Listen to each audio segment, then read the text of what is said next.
কদমতলার বিভিন্ন গুরুত্বপূর্ণ সড়কের দীর্ঘদিনের বেহাল অবস্থার প্রতিবাদে বৃহস্পতিবার সকাল 9টা থেকে কদমতলা অটো স্ট্যান্ড সংলগ্ন এলাকায় 40 দ্রোণ সড়কের মুখে পথ অবরোধে সামিল হন স্থানীয় বিএমএস সদস্যরা। অটো চালক, রিক্সা চালক, যানবাহনের মালিক এবং এলাকার সাধারণ মানুষ এই আন্দোলনে সামিল হন। বিক্ষোভকারীদের অভিযোগ, কদমতলা রানীবাড়ি সড়ক কদমতলা বাজার থেকে 40 দ্রোণ ভায়া তারকপুর সরসপুর সড়ক এবং কদমতলা ধর্মনগর মূল সড়ক বড় বড় গর্তে পরিণত হয়েছে। দীর্ঘদিন ধরে এসব সড়কের সংস্কার বা নতুন করে নির্মাণের কোনো উদ্যোগ গ্রহণ না করায় প্রতিদিন ছোট বড় দুর্ঘটনা ঘটছে। সাধারণ মানুষকে চরম দুর্ভোগ পোহাতে হচ্ছে। রাস্তা অবরোধ করে সাধারণ মানুষকে দুর্ভোগে ফেলা তাদের উদ্দেশ্য নয়, বরং বৃহত্তর কদমতলা ব্লকের হাজার হাজার মানুষ প্রতিদিন এই সড়কগুলো ব্যবহার করতে গিয়ে চরম ভোগান্তির শিকার হচ্ছেন। তাই বাধ্য হয়ে তারা আন্দোলনের পথ বেছে নিয়েছেন।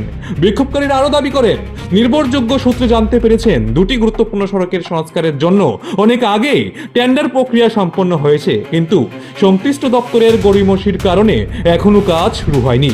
এবার দেখার প্রশাসনিক কর্তারা কি পদক্ষেপ নেন। আমরা কদমতলা টু রানীবাড়ি এরপরে কদমতলা টু ধর্মনগর।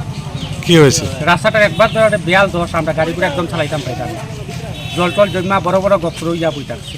কতদিন থেকে এরকম? এটা তো আজকে অনেক দিন ধরে, প্রায় বছরের উপরে হয়ে গেছে।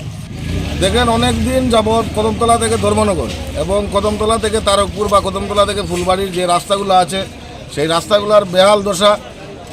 কিছুদিন পূর্বে ডেইলি প্রত্যেকটা রাস্তা একের পর এক অ্যাক্সিডেন্ট হয়ে যাচ্ছে।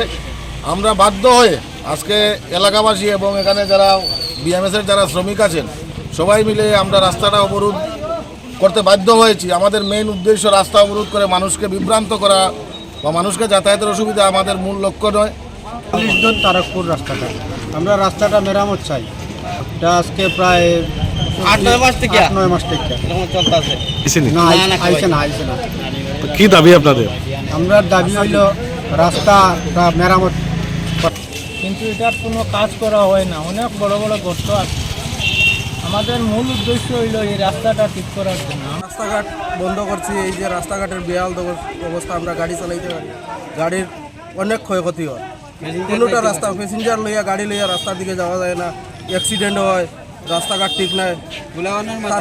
তারপর থেকে ধর্মনগর অবধি রাস্তার বেহাল মশলা হাতে নয় চামচে তুলুন। লংতরাই গুঁড়ো মশলার প্রতিটি 250 গ্রাম প্যাকেটের সাথে 1টি চামচ ফ্রি। লংতরাই গুঁড়ো মশলা, রান্নায় তোমাকে চাই।